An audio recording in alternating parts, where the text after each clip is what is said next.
Hello and welcome students, आप लोगों का स्वागत है इस नए वीडियो में। पिछले वीडियो में हम लोगों ने शुरू किया था हिस्ट्री का chapter number 6, entertainment and history. Entertainment के इतिहास के बारे में हम पढ़ रहे थे और पर्टिकुलरली महाराष्ट्र में एंटरटेनमेंट के बारे में। जब हमने पिछले पार्ट में शुरू किया ये चैप्टर को, तो हमने पहले इसमें खत्म कर दिया कि क्या है एंटरटेनमेंट और क्या है हमारे हमारे उसकी जरूरत। तो हमने देखा एंटरटेनमेंट से हमें फिजिकली और मेंटली वेलबींग के लिए हमारे क्यों जरूरी होता है, ये देखा था। फिर आता है हमारा फोक थिएटर जो हमने शुरू किया। फोक थिएटर में हमने पपेट्री या कठपुतली के खेल के बारे में समझा था। उसके बाद थे हमारे दशावतार थिएटर। दशावतार विष्णु के 10 अवतारों के बारे में थिएटर होता है, परफॉर्मेंस होती है।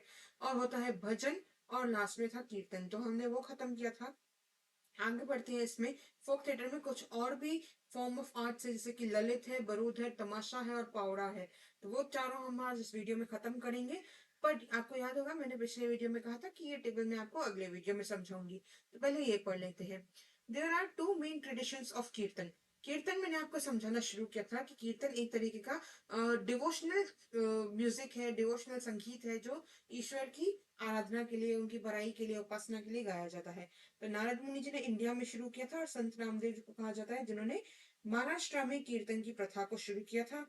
कीर्तनकर, हरिदास और कथेकरी भूविया जो कि परफॉर्म करते हैं, उन्हें हम या तो कीर्तनकर या हरिदास या कथेकरी भुआ कहते हैं।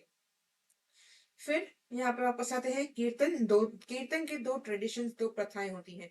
एक जिसको हरिदासी या नारदिया कहते हैं और दूसरे को हम वरकारी कहते हैं। कि हरिदासी यूजुअली सोलो या अकेले एक इंसान वन सोलो परफॉर्मेंस होती है, एक वन मैन परफॉर्मेंस होती है, कि जिसके दो पार्ट होते हैं, पूर्व रंग और उत्तर रंग। अब इस पूर्व रंग के भी और तीन पार्ट्स होते हैं कि क्या क्या कंप्राइज करता है, क्या क्या इंक्लूडेड होता है पूर्व रंग में। एक होता है नमन, यानी कि ईश्वर की बड़ाई करना, ईश्वर को प्रेस करना।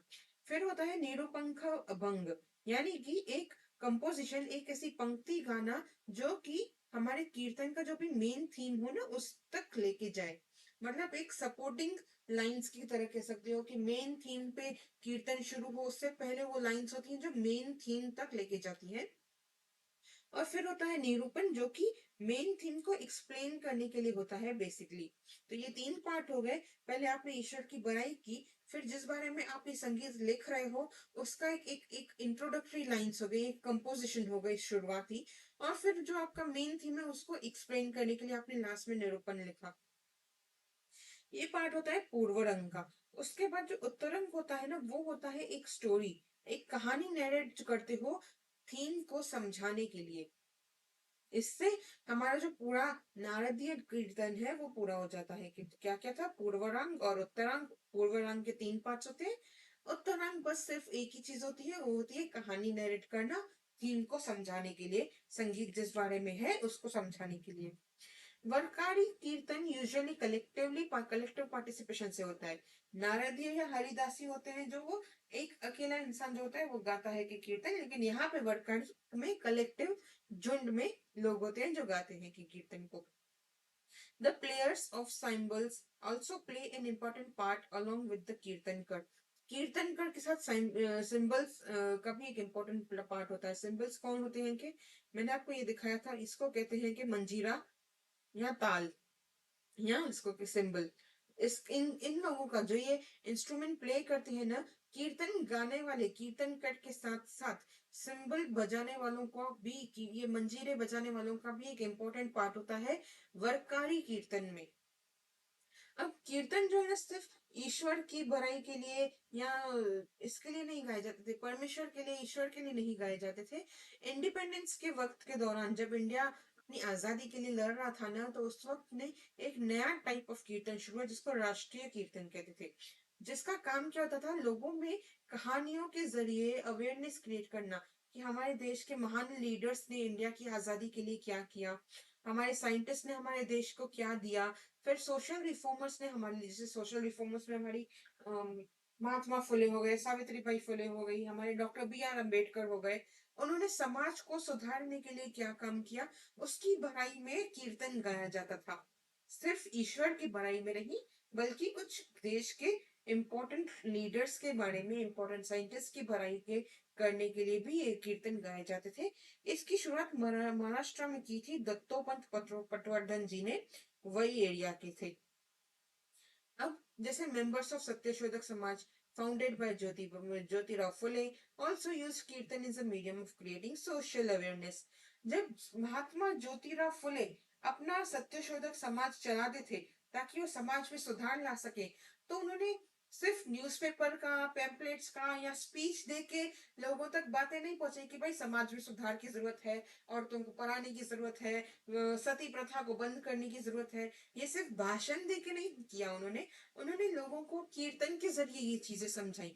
क्यों? क्योंकि आप और उस वक्त का आप दौर सोच के देखिए, लोग ईश्वर से प्रार्थना करने के लिए कीर्तन गाते थे, लोग मंदिरों में कीर्तन की सभाओं में जाया करते थे। तो उन्होंने उसी चीज को यूज किया जहाँ पे लोग बहुत ऑलरेडी इंडल्ज्ड हों। आप ऑलरेडी अगर मंदिर जाते हो तो एक लीडर क्या सोचेगा कि अरे इतना बड़ा विलेज, इतना बड़ा गांव अगर मंदिर जाता है, कीर्तन सुनता है, तो उस कीर्तन का इस्तेमाल करके ही लोगों को समझाते हैं ना, क्योंकि उनकी सोसाइटी में क्या इंपॉर्टेंट चीजें हैं जिनको बदलने की जरूरत है। कि द स्टाइल ऑफ कीर्तन जो कि संत गणके महाराज गाया करते थे, वो बहुत सिमिलर होता था उस स्टाइल के जो सत्यशोधक समाज यूज करता था। और उन्होंने ये जो कीर्तन थे ना, abolition of caste, caste practice जो होती है, कास्ट भेदभाव होता है, जातिवाद है, उसको बंद करो। फिर साफ सफाई रखने से रिलेटेड, फिर डी एडिक्शन जैसे कि शराब की लत छुड़वाना, तंबाकू की लत छुड़वाना, ओपियम या गांजे की लत छुड़वाने के लिए, डी एडिक्शन के लिए कीर्तन के जरिए अवेयरनेस क्रिएट की जाती थी कि भाई जातिवाद बंद करो, अपने आसपास सफाई रखो, बराबरी का मौका दो दूसरों को, औरतों को पढ़ाई का मौका दो। ये सब चीजें समझाने के लिए कीर्तन का इस्तेमाल होता था। तो यही आपके पूरे इस छोटे से पैसेज में समझाया कि दो तरीके के कीर्तन पहले थे, वरकारी और नारदीय। नारदीय को हम हरिदासी कीर्तन भी कहते हैं, और एक नया स्टाइल जो शुरू हुआ वो था राष्ट्रीय। फिर आते हैं हमारे यहाँ ललित पे। ललित क्या है कि एक old form of entertainment, Maharashtra, Goa और कोंकण रीजन में बहुत ही पॉपुलर है, और ये नारदीय कीर्तन का पार्ट है। कि मैंने आपको बताया नारदीय कीर्तन यूजुअली एक इंसान जो अकेले परफॉर्म करता है, कि उसको कहते हैं ललित, जो कि नारदीय कीर्तन का हिस्सा है। कि यूजुअली रिलीजियस फेस्टिवल्स, किसी भी धार्मिक उत्सव पे, किसी भी फेस्टिवल पे गाया जाता है। कि क्या क्या होता है इसमें, ये प्रिज्यूम किया जाता है, प्रिज्यूम किया माना जाता है कि जो कि प्रिसीडिंग डेटी है, मतलब जैसे गणेश चतुर्थी है तो गणपति जी के लिए होती है, दुर्गा पूजा माँ दुर्गा के लिए होती है, फिर हमारे दिवाली मनाई जाती है वो भगवान राम जी के लिए मनाई जाती है, कि उनके लौटने पर मनाई जाती है। तो वो हमारे डेटी है जिनके लिए हम उत्सव मना रहे हैं, वो ईश्वर जिसके लिए उत्सव है, जिनको डेडिकेटेड है। गणेश चतुर्थी कभी आप राम जी के लिए तो नहीं मनाते, या कभी कृष्ण भगवान के लिए नहीं मनाई जाती। अगर आपको कृष्ण भगवान जी के लिए मनाना है कोई उत्सव, तो वो होता है जन्माष्टमी, हो गई हमारे पास। तो जो भी उस फेस्टिवल के प्रिसीडिंग डाइटी है, ये माना जाता है, ये प्रिज्यूम किया जाता है कि वो उस फेस्टिवल पर, फेस्टिवल के दौरान एक थ्रोन पे, एक सिंहासन पे विराजमान है, प्रेजेंट है। कि और उसके बाद उन्हें इन्वोक किया जाता है, या बुलाया जाता है, या प्रार्थना की जाती है कि वो लोगों की मनोकामनाओं को, डिजायर्स को पूरा करें। अब ये इन्वोक जो किया जाता है वो कैसे किया जाता है, कि क्या कह के किया जाता है कि let everyone everybody be granted their wish, their desire. ऐसा हो कि सबकी इच्छाएं पूरी हों। Let entire village live in happiness till we perform next Lalit. काश ऐसा हो कि जब तक हम अगला ललित उत्सव मनाएं, जब तक अगला ललित परफॉर्मेंस हो, तब तक इस गांव में खुशहाली बनी रहे। Let the internal clashes vanish with this performance of Lalit. ऐसा हो कि इस ललित की परफॉर्मेंस के साथ हमारे बीच में जो भी मतभेद हैं, जो भी इश्यूज चलते हैं, जो भी लोगों की आपस में नहीं बन रही है, जितने भी क्लैशेस हैं, वो सब वैनिश हो जाए, गायब हो जाए। Let nobody's mind be spoiled with prejudice. कोई भी अपने प्रेजुडिस में लोगों को जज ना करे। प्रेजुडिस मतलब किसी को देख के ही ये डिसाइड कर लेना कि अरे इसको तो देख के ही लगता है ये निचली जाति का है, इसको देख के ही लगता है कि ये तो गरीब परिवार का है, उसको हम कहते हैं प्रेजुडिस बनाना। तो ये प्रार्थना की जाती है कि कभी कोई अपने मन में प्रेजुडिस ना बनाए, अपने मन को स्पॉइल ना करे। Let all transactions happen with clear mind. कोई भी ट्रांजेक्शन, जैसे आप अगर कभी सोना खरीदने जाओ, चांदी खरीदने जाते हो, तो आप अपने घर में बात सुनते हो कि भाई अभी माहौल ठीक नहीं है घर का, साफ दिमाग से नहीं सोच सकते। तो जब भी आपको ऐसा इंपॉर्टेंट ट्रांजेक्शन हो, आपका दिमाग क्लियर रहे। Let the communities behaviour be pious. ऐसा हो कि हमारी जो समाज है, हमारी कम्युनिटी है, इनका जो बर्ताव है, इनका बिहेवियर है, वो पायस रहे, धार्मिक रहे, क्लीन रहे। ये प्रार्थना की जाती है ईश्वर को इन्वोक करने के लिए, जिनके लिए उत्सव मनाया जाता है। The Lalit is performed in a theatrical style. Stories of Krishna, Rama, and great devotees are presented during the performance. Performance के दौरान एक थिएटर की तरीके से, एक कहानी के तरीके से लोगों को भगवान कृष्ण, राम और उनके भक्तों की कहानियां प्रेजेंट की जाती है ललित परफॉर्मेंस के दौरान। तो ऐसा नहीं कि सिर्फ कीर्तन के तौर पे सिर्फ कीर्तन ही गाया आप लोगों ने, नहीं, कहानियां भी दोहराई, उन कहानियों पे एक परफॉर्मेंस भी दी। कुछ ललित टेक्स्ट जो होते हैं हिंदी में भी अवेलेबल होते हैं के। और ललित आज मॉडर्न मराठी थिएटर का बैकड्रॉप है। आज जो मॉडर्न टाइम्स में हमारा मराठी थिएटर है ना, उसका एक इम्पोर्टेंट बैकग्राउंड, उसकी जड़ें आप कह सकते हो इस ललित में, इस ललित आर्ट में जुड़ी हुई है। फिर आता है हमारा Bharud. Bharud can be described as a metaphorical song. Metaphorical song मतलब आपने कहानियां सुनी होंगी जो एक लेसन सिखाती है, जिनमें एक लेसन होता है, एक सबक होता है। जैसे एक हमने स्टोरी सुनी है कि खरगोश और कछुए की रेस होती है। खरगोश सो जाता है ये सोच के कि कछुआ जीत तो पाएगा नहीं, लेकिन फिर वो आलस दिखाता है, वो अपना ओवर कॉन्फिडेंस दिखाता है। लास्ट में हमें क्या कहा जाता है कि मॉरल ऑफ द स्टोरी ये है कि खरगोश की तरह ओवर स्मार्ट या ओवर कॉन्फिडेंट मत बनो, अपना दिमाग इस्तेमाल करो। और लास्ट में ये भी कहा जाता है कि जैसे टर्टल था, जो भले ही धीरे चलता था पर फिर भी वो धीरे धीरे धीरे धीरे चल के भी रेस पूरी कर लेता है। मतलब आपको अपना काम जो है धीरे धीरे चले चाहे वो करना चाहिए। तो ये मॉरल होती है ना इसमें, इन कहानियों में। वैसे ही भरूच होता है एक तरीके का सॉन्ग, जो कि मेटाफोर में एक कहानी की तरह दोहराया जाता है, और उसमें एक सबक होता है, एक सबक स्पिरिचुअल या एथिकल लेसन।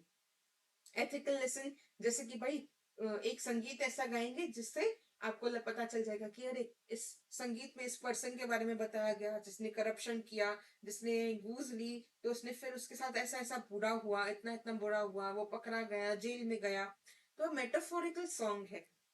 उसमें कभी कभी ह्यूमर भी होता है कि एक ह्यूमरस क्वालिटी भी होती है, उसमें राइमिंग भी होती है, रिदम भी होता है कि एक धुन होती है कि फिर ड्रामेटिक क्वालिटी होती है कि अरे अचानक से वो ऐसे लाइंस गाएंगे कि कभी लगेगा कि भाई बेचारे के साथ जिसके बारे में गा रहा है वो बहुत बुरा हो रहा है। फिर अचानक से लाइन ऐसे ड्रामेटिकली चेंज करेंगे कि लगेगा कि अरे इसके साथ तो अचानक से अलग कुछ हो गया, ड्रामेटिक सा हो गया, अचानक से चीजें बदल गई। तो एक ड्रामेटिक रिदम और ह्यूमर, ये होता है एक मेटाफोरिकल सॉन्ग जिसको कहते हैं भरूट। संत एकनाथ जी के गाने बहुत पॉपुलर हैं। Style of road show, road show के तरीके से होता है। अब रोड शो क्या होता है, मैंने आई थिंक यहाँ पे एक फोटो रेफरेंस के लिए मैंने डाली है रोड शो की।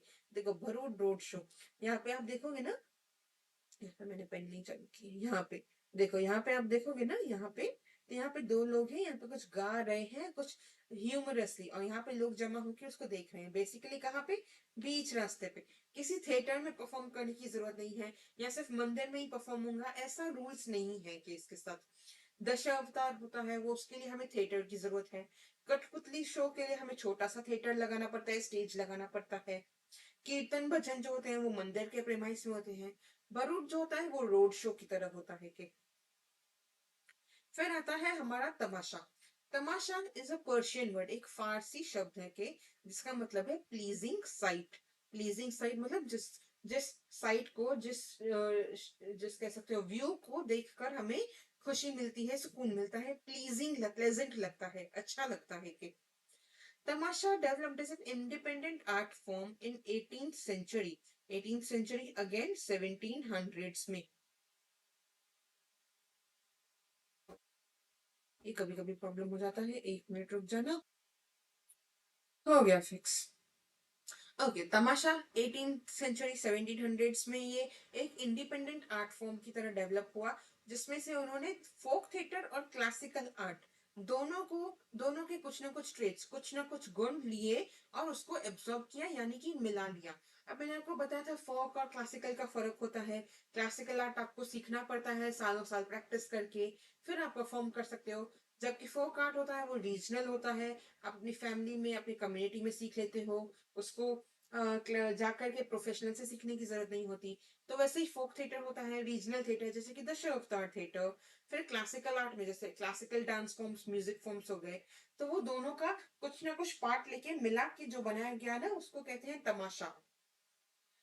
देर are two types of traditional Tamasha. एक होता है संगीत बारी, एक होता है ढोलकीचा फड़।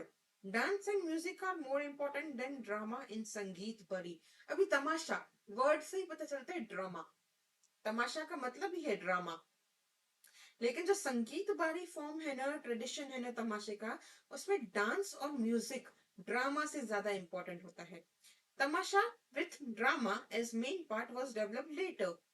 पहले तमाशा सिर्फ डांस और म्यूजिक से ड्रामेटिकली एक कहानी प्रेजेंट करना होता था, लेकिन फिर उसमें ड्रामा बाद में ऐड किया गया, एक उसको मेन पार्ट बाद में बनाया गया। पहले जो ड्रामा था ना वो संगीत और म्यूजिक में था, फिर ड्रामा अलग से ऐड किया गया। It included work, the dramatic part, little later. Work को कहते हैं एक ड्रामेटिक पार्ट, जो कि तमाशे का ड्रामेटिक पार्ट है। Work became very lively and entertaining because of its spontaneous humor. Spontaneous humor क्या होता है पता है? जैसे अभी आपके सामने से आप कभी किसी का अपने दोस्तों में मजाक उड़ाते हो, किसी छोटी सी गलती के लिए हंसने लगते हो कि तो स्पॉन्टेनियस, अरे वो अचानक से फिसल गया, अचानक से फिसल गया, सब हंसने लगते थे, तो उसको स्पॉन्टेनियस ह्यूमर कहते हैं, अचानक से हंसना। या किसी में ह्यूमर का ऐसा क्वालिटी होती है कि किसी भी हालत में, किसी भी बुरे से बुरे कंडीशन में आप अचानक से कुछ फनी ढूंढ लेते हो, कोई जोक क्रैक कर लेते हो, उसको कहते हैं स्पॉन्टेनियसली ह्यूमरस होना। तो ये इसीलिए फेमस होता गया, इसीलिए इतना लाइवली हो गया, क्योंकि वो स्पॉन्टेनियसली उसी वक्त खड़े खड़े जोक्स बनाना, जो उसी वक्त खड़े खड़े लोगों को हंसाना होता है। The show begins by singing the praise of Lord Ganesh. हमेशा हमने देखा कि दशावतार में भी ऐसा ही होता है, गणेश जी के लिए गाया जाता है पहले गाना, सो कहते हैं गाना। It is followed with presentation of गवलन।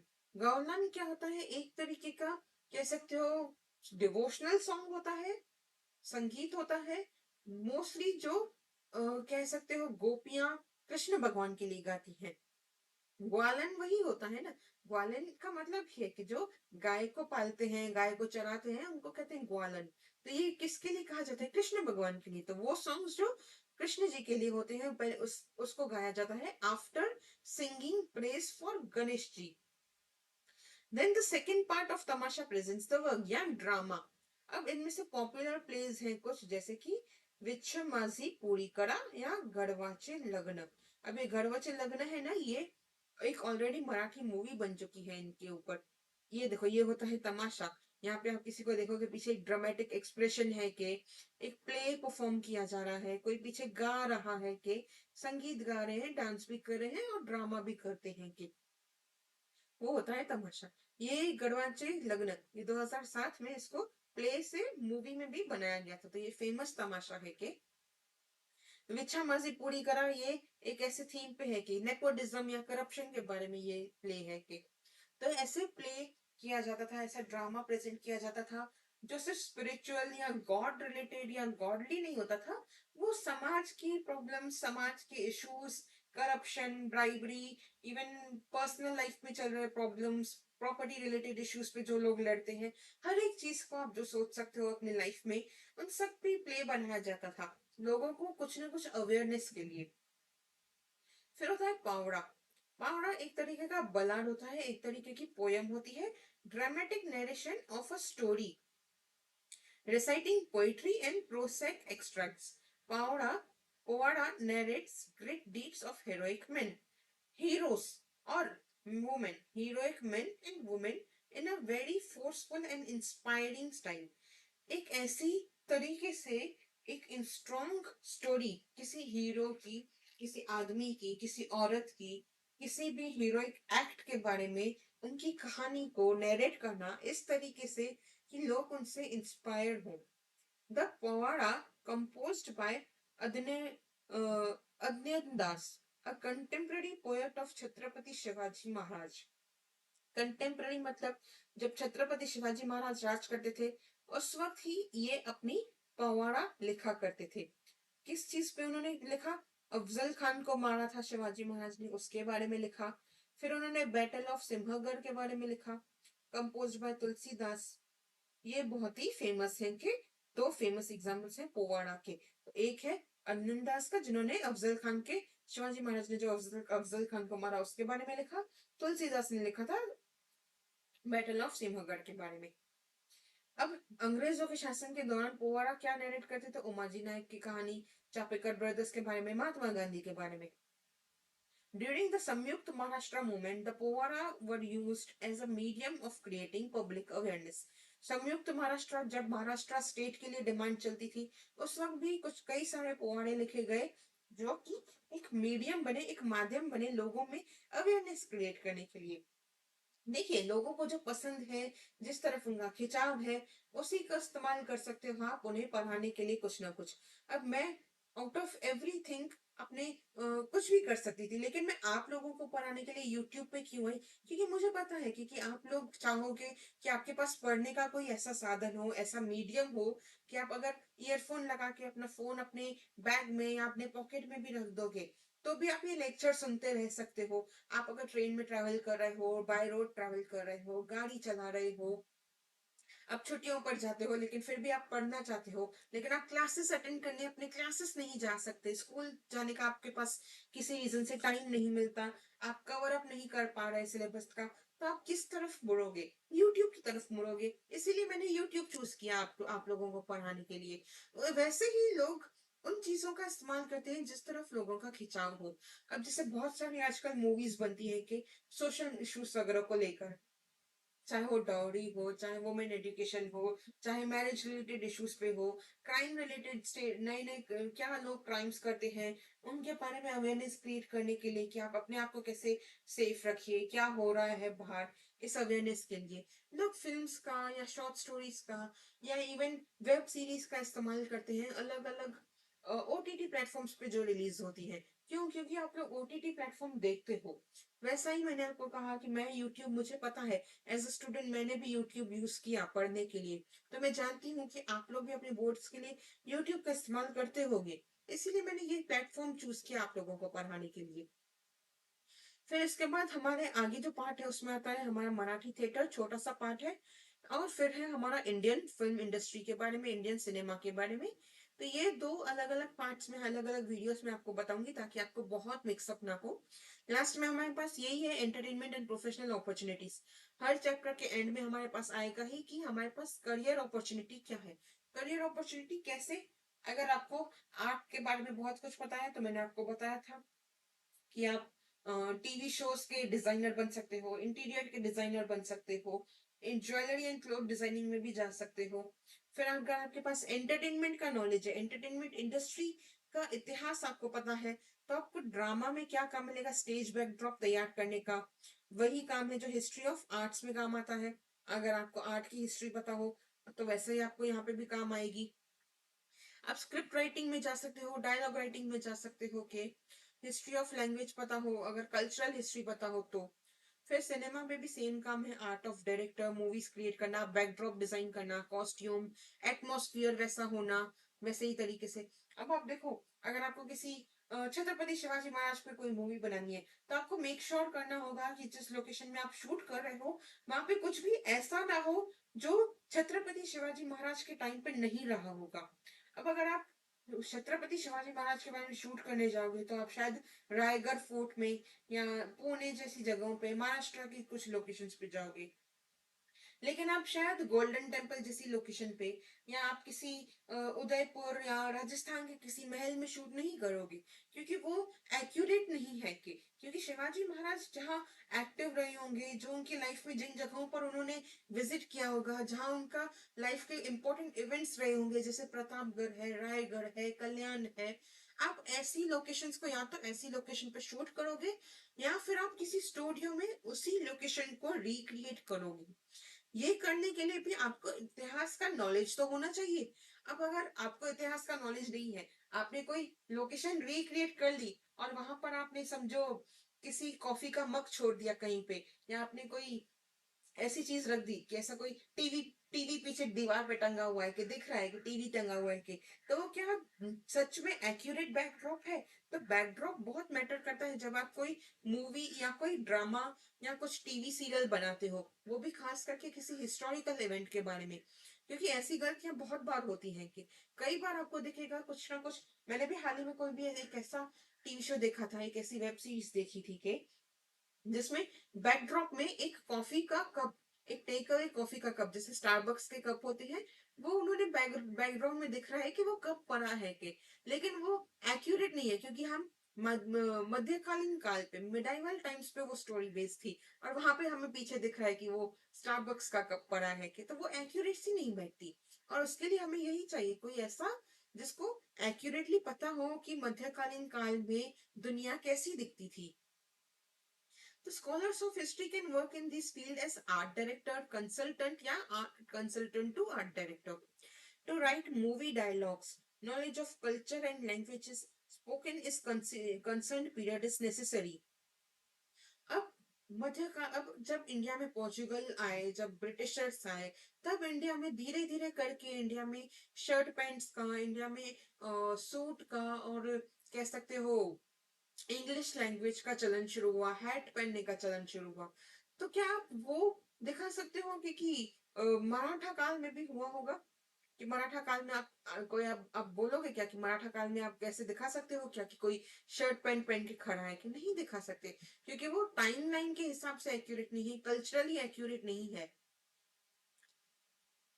Until and unless अगर आप किसी अंग्रेज को बनाना चाहते हो, कोई ब्रिटिश कैरेक्टर है, तो तब तक आप नहीं दिखाओगे। अगर आप सोलली प्योरली एक ऐसे कैरेक्टर को दिखा रहे हो जो महाराष्ट्रन है, मराठा है, तो उसको आप शर्ट पैंट में तो नहीं दिखाओगे। तो इसके लिए हमें ऐसे इंसान की जरूरत होती है कि जिसको ये पता हो कि उस वक्त क्या लैंग्वेज बोली जाती थी, क्या कल्चर हुआ करता था, क्या ड्रेसिंग स्टाइल हुआ करता था, लोग कहाँ रहते थे, कैसे खाते थे, कैसे बैठ के खाते थे, कैसे उठने बैठने का तरीका होता था, और इवन ये भी कि क्या हाइट हुआ करती थी, क्या वेट हुआ करता था लोगों का, क्या एम्प्लॉयमेंट हुआ करती थी लोगों की। बहुत सारी चीजें होती हैं जो एक छोटे से ड्रामा, एक छोटे से टीवी सीरियल या वेब सीरीज को बिगाड़ के रख सकती है, अगर आपको एक्यूरेट हिस्टोरिकल नॉलेज ना हो तो यही हमारी प्रोफेशनल अपॉर्चुनिटीज है। बाकी जो आपका बचा मराठी थिएटर और इंडियन सिनेमा, ये मैं आपको अगले 2 पार्ट्स में कवर करूंगी। आराम से स्लोली इस पूरे चैप्टर को हम खत्म करेंगे। आप लोग बने रहिए तब तक चैनल के साथ, जाकर के टेलीग्राम चैनल ज्वाइन करिए, क्योंकि जब ये पूरा लेसन खत्म हो जाएगा तो ये जो पीडीएफ जिसमें मैंने ये सारी तस्वीरें दी हैं, एक्सप्लेन किया है, ये पूरा पीडीएफ आपको उसी टेलीग्राम चैनल पे मिलेगा। कौन से? जिसकी लिंक मैंने आपको डिस्क्रिप्शन में दी है। तो जाइए वो पहले ज्वाइन कर लीजिए, इंस्टाग्राम पे मुझे फॉलो कर लीजिए। आपका कोई सवाल हो तो आप मुझे कमेंट में पूछ सकते हो। आपका कोई भी क्वेरी हो, कोई फीडबैक हो, तो वो फीडबैक भी आप मुझे दे सकते हो, और अपना अटेंडेंस दे दीजिएगा कमेंट सेक्शन में। मिलते हैं अगले वीडियो में।